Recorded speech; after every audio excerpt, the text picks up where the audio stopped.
پوچھا گیا کیا عورتیں یا خواتین گروپ کی صورت میں عمرہ کر سکتی ہیں بغیر محرم کے؟ سعودی حکومت نے اجازت دی ہے، لیکن شرعی حکم کیا ہے مجھے بتا دے۔ سعودی حکومت نے بڑی ساری چیزوں کی اجازت دے دی ہے، پھر ان ساروں کو بھی آپ جائز قرار دے دیں۔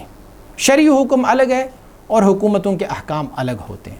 ہمارے اپنے اسلامی ملک پاکستان میں بہت سارے ایسے قوانین موجود ہیں جو شریعت سے متصادم ہیں۔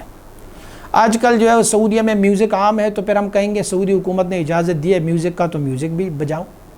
وہاں پر سینما، فلم اور ڈرامہ، اسٹیج شو ساری اجازت دی ہے، ہم کہیں گے کہ یار سعودی حکومت نے اجازت دی ہے، آپ یہ بھی کر لیا کرو۔ یا وہاں پہ اب حرم شریف کے اندر جو ہے نا وہ خواتین پولیس کا تعینات کیا گیا ہے، ننگے چہرے ہیں، ان کے ہاف سلیو کی انہوں نے شرٹ پہنی ہوئی ہے، تو ہم کہیں گے کہ یہ بھی جائز نہیں۔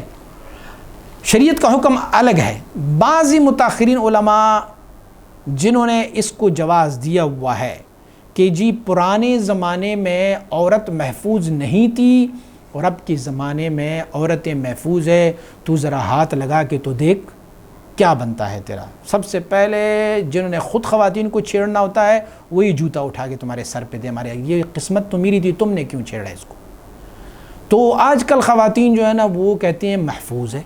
اس زمانے میں خواتین محفوظ نہیں تھیں، عزتیں لوٹی جاتی تھی، اغوا کرا کے ان کو بازاروں میں بیچا کرتے تھے، تو اسی لیے آج کل کے دور میں جو ہے خواتین محفوظ ہے اور وہاں پہ، لیکن شریعت کا حکم اس سے الگ ہے۔ اچھا یہ لوگ ایک دلیل دے دیتے ہیں کہ حرا کی وادی میں کریم آقا صلی اللہ علیہ وسلم نے فرمایا اسلام اتنا امن لائے گا کہ حرا کی وادی سے ایک خاتون اکیلے ایک بڑھیا سفر کر کے حج بیت اللہ پہ جائے گی اور واپس پلٹ کے آئے گی اور کوئی بھی ان کو کچھ نہیں کہے گا۔ تو پھر حضرت عبداللہ ابن عمر رضی اللہ عنہ فرماتے ہیں کہ میں نے اس خاتون کو، ایک بڑھیا کو دیکھا جو حرا سے گئی اکیلے سفر کر کے اور حج کر کے واپس آ گئی تھی، اس بڑھیا کو میں نے دیکھا ہے۔ تو یہ جو متاخرین علماء فتویٰ دیتے ہیں، دیکھو وہاں پہ ایک خاتون اکیلے گئی تھی، امن تھا، اور پھر حج پر اکیلے جو ہے وہ گئی تھی، اسی لیے یہ جائز ہے۔ اچھا یہ ہوتے ہیں تمثیلات جو کریم آقا صلی اللہ علیہ وسلم مثالیں دیتے ہیں۔ حضور نے اس کی اجازت تھوڑی دی ہے کہ وہ خاتون جائیں، حضور نے مثال بیان فرمایا۔ حضور نے فرمایا کہ اتنا امن ہوگا کہ اگر ایک خاتون اکیلے بھی سفر کر، دیکھو لفظ اگر، یہ اگر جو اجازت پہ دلالت نہیں کرتا کہ خواہ مخواہ حضور نے ان کو اجازت دی ہے کہ وہ اکیلے سفر کرے۔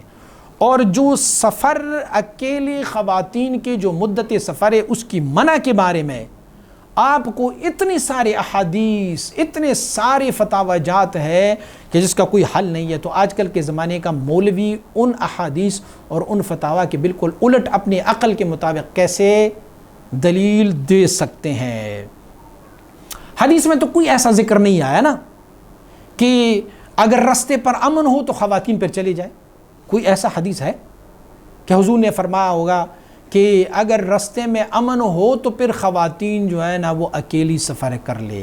بلکہ کوئی بھی ایسا حدیث جو ہے وہ موجود نہیں، ماں سوائے اس ایک حدیث کی جو دلیل میں دے دیتے ہیں کہ ایک بڑھیا وہاں سے سفر کر کے چلی گئی تھی۔ میں ان علماء حضرات کو جنہوں نے متاخرین ہے اور انہوں نے یہ کہا ہوا ہے کہ خواتین کو اکیلی سفر پر جانے کی اجازت ہے، ان علماء سے 10 بستہ عرض کروں گا، تمہاری بیٹی کو آپ اجازت دو گے کہ وہ اکیلی سفر کریں؟ اپنی بیوی کو اجازت دو گے؟ اپنی سسٹر کو اجازت دو گے کہ وہ اکیلی سفر کر لے؟ اپنی بیویوں اور اپنی بیٹیوں کے لیے تو اجازت نہیں دیں گے، لیکن دوسروں کو نچانے کے لیے بڑا سارا تہیہ کر رکھا ہوتا ہے۔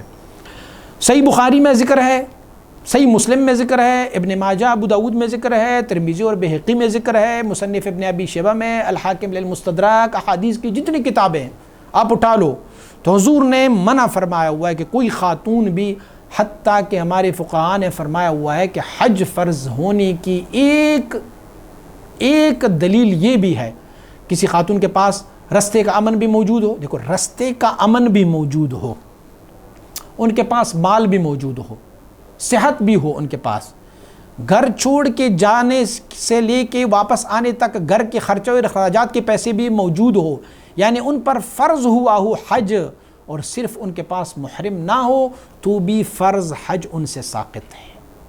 دیکھو رستے کا امن بھی ہے، لیکن اس کے باوجود بھی اگر ان کے پاس محرم نہ ہو تو حج ان سے ساقط ہے۔